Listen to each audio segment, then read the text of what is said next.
everybody, welcome to the garage. I'm Jeremy Cordeaux. Peter Clayton is here. Stand up, Peter, take a bow. You can't see me. God, you do the hard you do the hard work. Who was it who said she liked the creaking of my leather jacket? Yes, that was my girlfriend from a while back. Your girlfriend, Vicky? Well, lone voice. Everybody said it was a distraction and I should never wear a leather jacket because it's creaking and sounding shocking. Well, I was always very lucky after I wore a leather jacket. I like leather jackets, but clearly when you're wearing a microphone like that sitting right there, it picks. Anyway, I'm sorry. We didn't realise. A lot of response to the Australian Institute's story, which was their survey.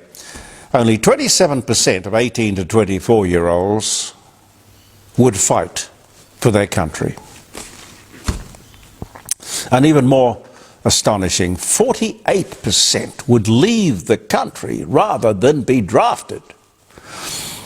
Oh my God, what are we breeding? No, I'm sorry, it's the education system, I think, that's breeding. A lot of comments, as I say. But let me read Lila's comment. I've read it about half a dozen times, so I think I can get the gist of it, telling you here. I didn't bring it down with me, but she pointed out, to go and fight for your country, you have to love your country. Our kids are taught to hate their country and be ashamed of their country. Also, why would anyone fight for a country he didn't own? A country that has been given away. Lila points out, welcome to country says it all. We don't own the place. And as one of your guests, she says, Warren Mundine, on the Friday show, around the dining room table, made it quite clear that by 2030, Aboriginals would have legal title to 75% of mainland Australia. And she goes on to say something like, a survey of Aboriginal people who own most of the country even now might be more appropriately asked if they would enlist and fight for Australia. I don't know about you, Jeremy, she said, but I can barely recognise this country today and it's getting worse. Thank you, Lila. Thank you. I intend to ring Scott Hargraves, who's the CEO of the Australian Institute, who did that survey, and invite him on the show this coming Friday morning. JeremyCordeaux.com, around the dining room table. You can ring in if you want to. Yes, they're always doing interesting surveys on interesting things. I don't know much about the Australian Institute, but we'll find out on Friday. On the brink of a war that nobody wants, ladies and gentlemen, Hassan Nasrallah, the head of Hezbollah, has been assassinated, as you would know. I'd never heard of him before this event, but clearly the hundreds, possibly thousands of demonstrators who turned up in Adelaide and Melbourne and Sydney on Sunday afternoon had framed pictures of him, for God's sake. Why mourn this murderous bastard who was filled with hate? A great supporter of the Taliban, ISIS, Osama bin Laden, Hamas, and Iran, enslaver of women. I mean, that he survived this long is a miracle, sort of miracle we can probably do without. But do note that here in Adelaide and Melbourne and elsewhere, I've got no doubt, there were these mass protests of support for this guy, in support of a terrorist. That's illegal, isn't it? And that's what he was. He was a terrorist. Those demonstrators, many of them, unfortunately, were women. Do they want to live under Sharia law? Do they know what happens in Afghanistan? But if that's what you want, there are lots of countries where you can live under Sharia law. Now, quite honestly, looking at that television footage, these are people we never should have allowed into this country. They are supporters openly, without fear, openly supporting terrorism. They should have been arrested. I don't think they were. Or, if they're on visas, those visas should be cancelled. Get rid of them. Now, Labor government's got a problem with so many Muslim seats to lose in Western Sydney. They're going to tread very, very carefully. And if you listen to Penny Wong's address to the United Nations, useless bloody organisation that it is, you could see sort of the, I don't know what you'd call it, virtue signalling to those Western Sydney seats. Heaven, heaven help us. Somebody who won't be invited to perform in a Muslim country anytime soon is Katy Perry. Did you hear about that, Pete?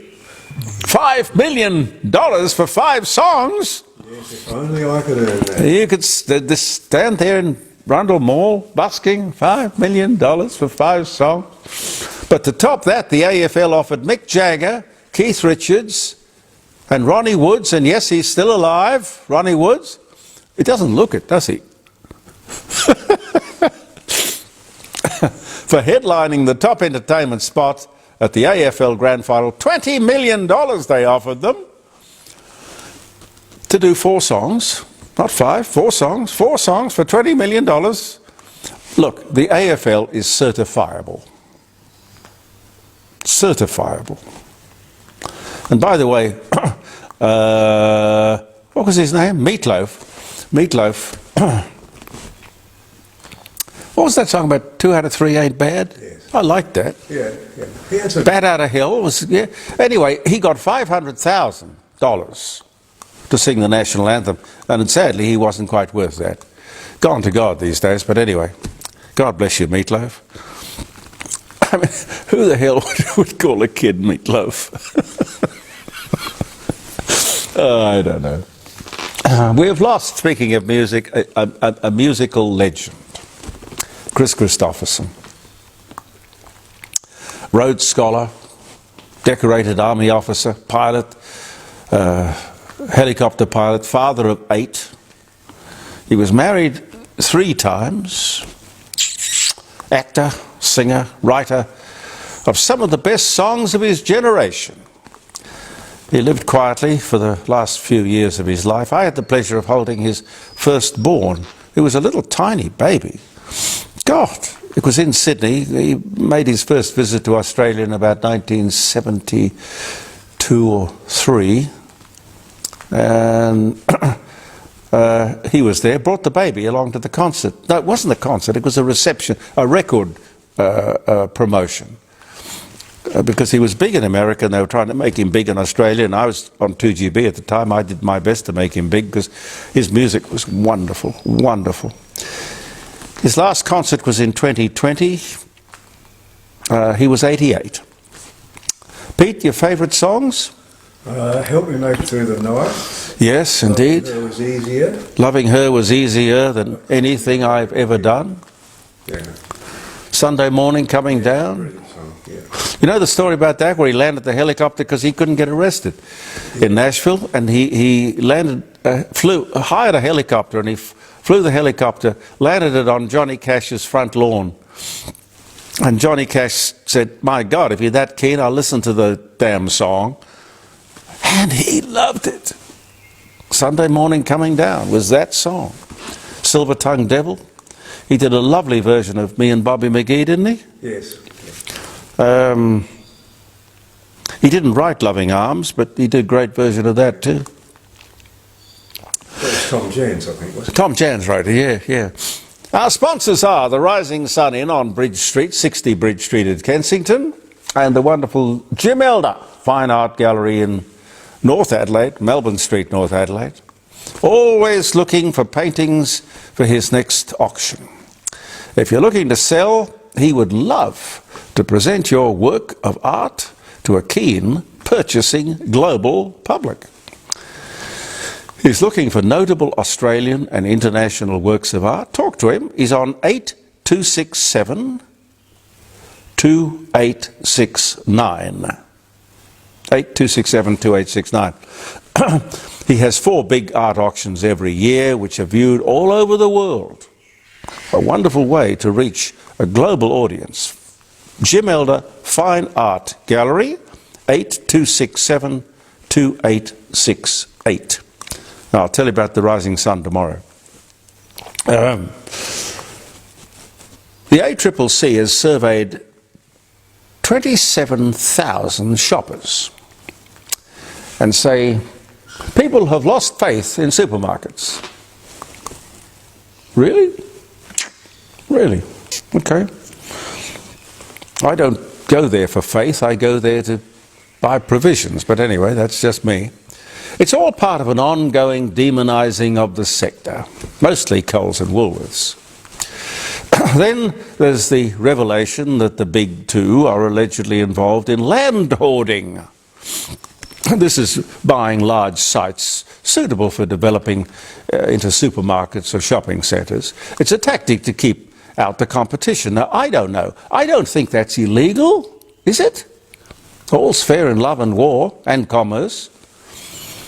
Then there's the allegation and upcoming litigation involving supermarket discounts.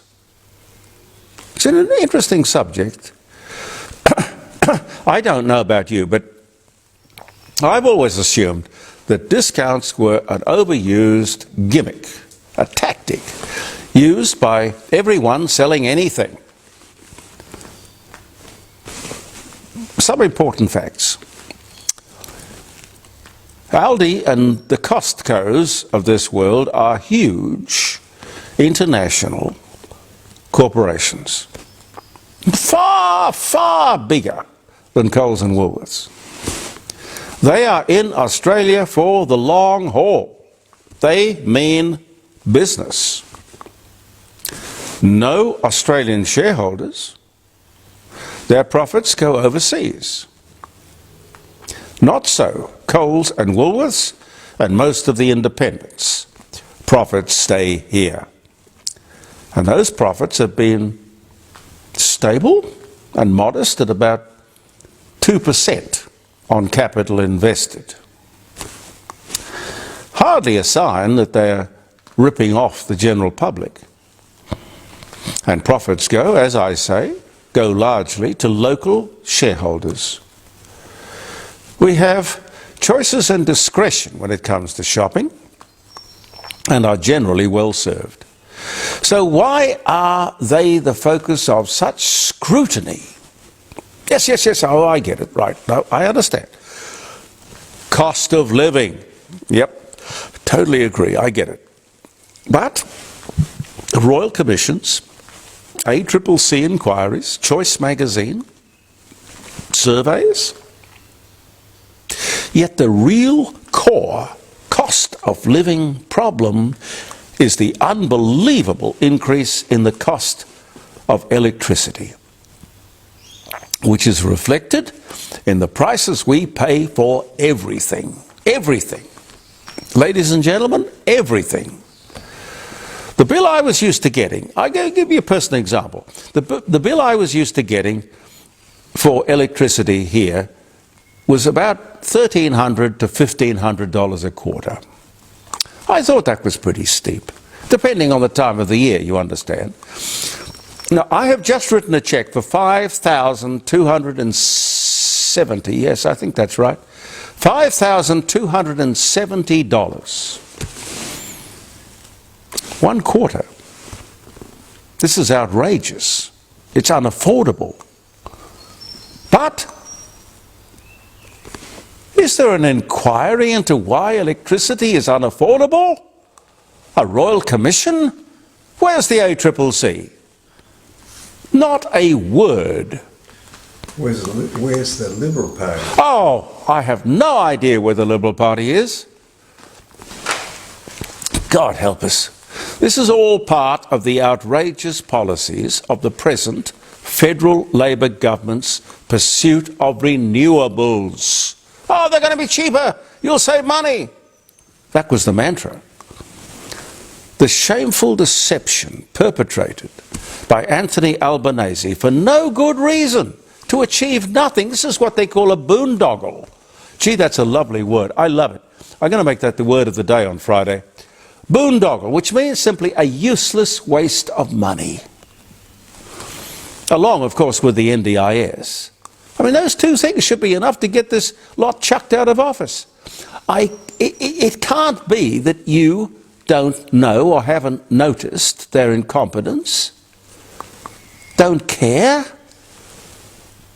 that with every day we become less competitive, switching to renewables which can't do the job, while at the same time we export our coal to China and India, who get the benefit, the cost of living benefit, ladies and gentlemen, the competitive advantage, and they get it without criticism of anyone in the world. They turn our first-grade coal, the coal we can't use, into cheap energy for themselves, to benefit their people. Where is the logic? These two countries are the major global emitters. Again, I say, no criticism of them anywhere. The UN, the Climate Council, the Greens, the Extinction Rebellion people, the Greta Thunbergs of this world, this activist world, all silent about India and China. But here we are with an abundance of cheap energy, and we can't use it. And Pete, you're right. The Liberals should be standing on their hind legs saying, you guys are crazy. China and India can use Australian coal, but Australians can't. The whole thing's laughable. A scandal worthy of, yes, a royal commission. Australia, who produces 1.3% of global emissions, could go on using our high-grade coal to the advantage of everybody and not damaging or affecting the atmosphere. Professor Plimer is a lone but very powerful and credible voice on this subject. And instead of the media beating a path to his door, they ignore one of the few people who, with knowledge and credibility, expose this nonsense for what it is. Every time he's on the Friday show, there are more and more people who tune in. Will this government listen to and acknowledge Professor Ian Plimer's expertise? Will the media help him to shine his knowledgeable light on the climate issue? Of course not. Of course not. A bunch of lemmings racing towards the cliff. But I'll tell you what they will put their energy into: shutting up anyone who doesn't mouth the mantra of the unreliable, expensive renewables. Think, for God's sake. Think. I'm talking to you. Think. That's what this misinformation and disinformation legislation is all about. We will have a brief moment within the next 5 months to clean this lot of ideologues out. I don't think they could lie straight in bed. No, we're not planning to change the rules around negative gearing or capital gains tax. No. There'll be no carbon tax under a government I lead. Lies. Just remember our Treasurer, who has probably, arguably, never had a real job in his life, learned his political philosophy at the feet of Paul Keating. It would have been about the time of Paul Keating when Labor did away with negative gearing See, a lot of the commentators weren't around, so they don't remember that. Labor did away with negative gearing, only to create a bigger problem than the one they were trying to fix. And they had to reinstate negative gearing, where it's been ever since.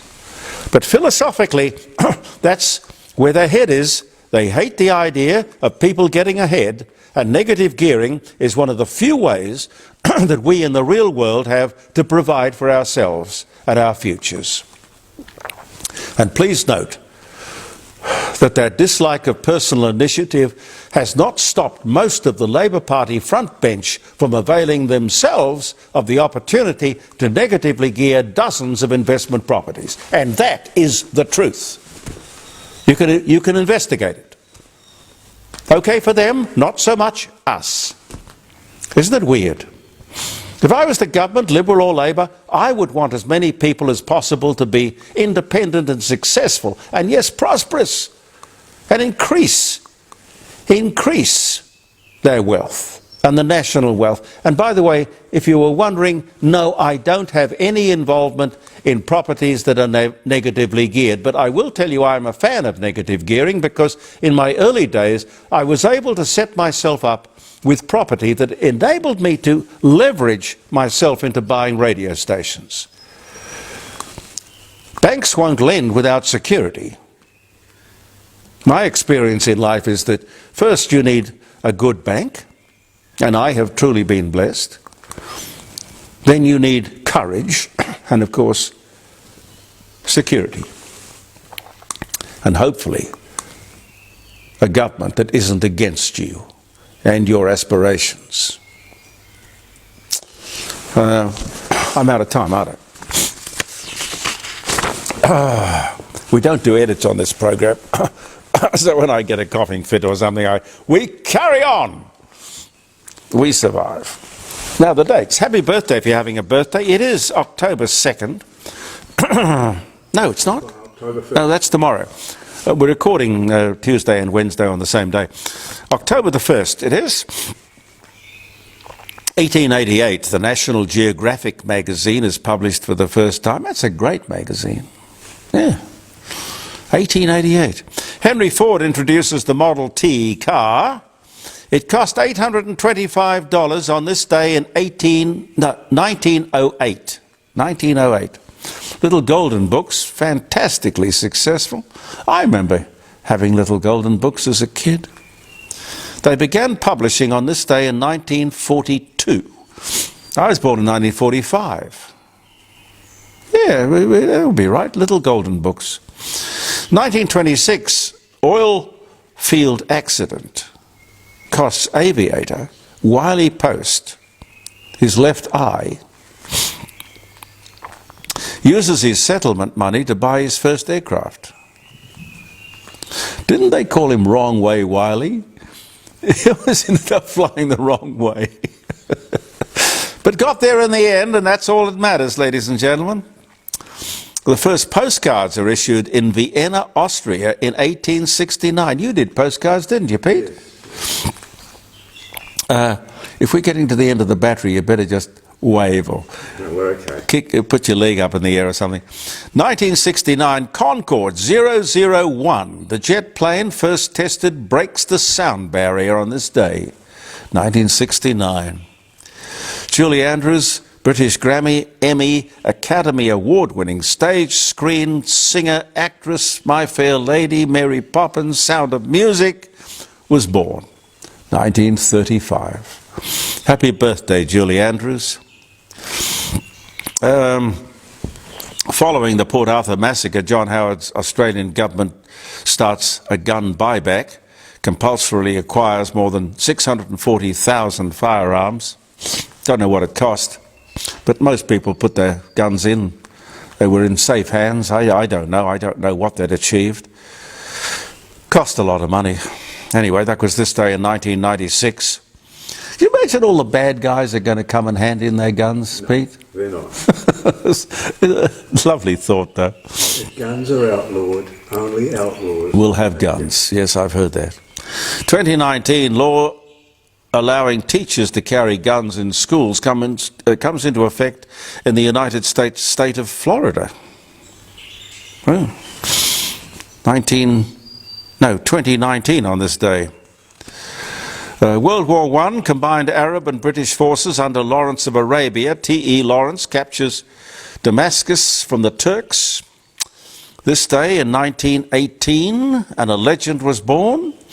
1934, on this day, Adolf Hitler expands the German army, navy, violating the Treaty of Versailles and telling the world what was to be. Of course, we had our head in the sand for the next 5 years or so. The Beach Boys recorded their debut single, Surfin', introducing a near-musical style on this day in 1961. The first appearance of In God We Trust on US paper currency on this day in 1957. George Peppard, I liked him. He was good. American actor, Breakfast at Tiffany's, Banachek, The A-Team, Hannibal, Blue Max, born Detroit. He died in 1994, but born this day in 1928. Brian Epstein signs a contract to manage the Beatles through to 1977. That was in 1962 it was signed. Karl Marx publishes Das Kapital in Germany, a description of the capitalist system, its instability and tendency to self-destruct. 1867. Well, socialism, old boy, ain't done that well either. Anyway, I'll leave you with that. Thank you so much, ladies and gentlemen, for viewing the Court of Public Opinion. I'm Jeremy Cordeaux. Peter Clayton and I will be back tomorrow. Believe in yourself, and thank you for viewing.